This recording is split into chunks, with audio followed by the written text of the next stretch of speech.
Salut à tous, aujourd'hui je vais vous parler de l'Attaque des Titans, un animé que j'ai fortement aimé. Nous allons donc explorer les bases de cet univers et aborder quelques points clés qui pourraient changer votre perspective sur la série.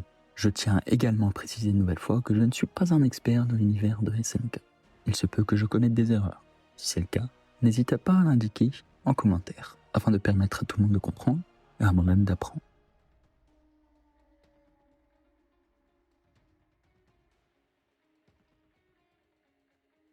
L'Attaque des Titans est un monde fictif. Il est important de le souligner. Il peut ne pas convenir à tous les spectateurs. Cruel, sanglant, épique sont pour moi les trois mots décrivant très bien l'Attaque des Titans. Les enjeux sont tellement énormes que je fus moi-même surpris lorsque j'ai découvert la série. Nous sommes directement entraînés dans l'action dès le début de la série, nous démontrant assez vite que ça n'est pas un monde joyeux.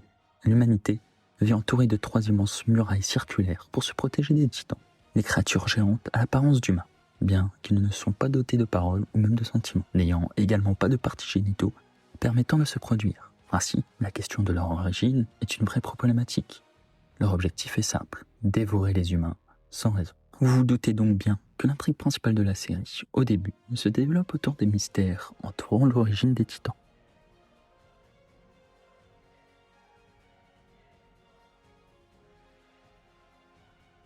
L'intrigue est réellement prenante, étant donné que nous ne sommes jamais préparés à ce qui va advenir de la suite. Toujours, nous sommes surpris. Entre les véritables intentions du gouvernement et la découverte de pouvoirs spéciaux détenus par certains individus, cela démontre déjà clairement que la série est faite pour nous surprendre.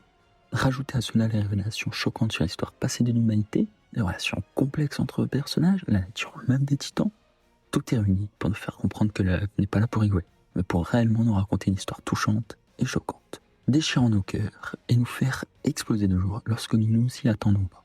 La tristesse est également une sensation forte ressentie par la plupart des spectateurs.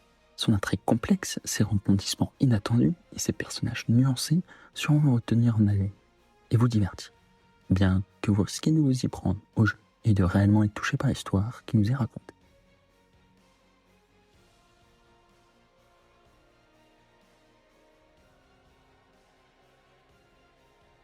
Au début de l'œuvre, les objectifs sont de survivre, reconquérir un territoire perdu et vaincre les titans pour que le monde puisse vivre en paix.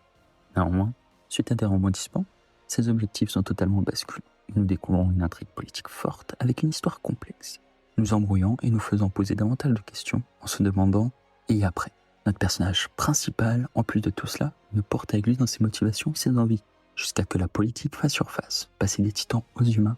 C'est pourquoi nous nous demandons si la motivation de notre personnage est-il bien fondée dans ce genre de situation, quand la survie n'est plus au premier plan, du moins théoriquement.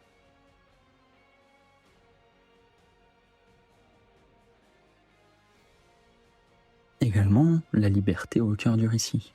Eren, qui cherche à tout prix à trouver la liberté, néanmoins il subit durant toute l'œuvre les actions, devenant ainsi une victime et un homme incapable d'être libre, entremêlé entre le présent et le futur.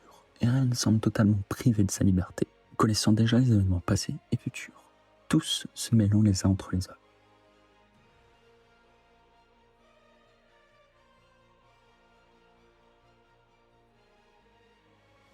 L'Attaque des Titans est une œuvre que j'ai rapidement aimée.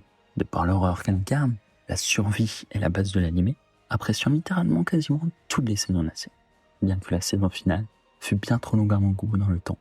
3 ans. Hormis cela, nous pouvons également noter que la bande sonore de l'anime est tout simplement incroyable, tout comme leurs openings, qui sont devenus mythiques. Peu importe ce que chacun puisse penser de la fin de l'œuvre, j'apprécie celle-ci. Elle nous aura fait procurer des émotions intenses tout au long, avec des choix moraux plus que compliqués.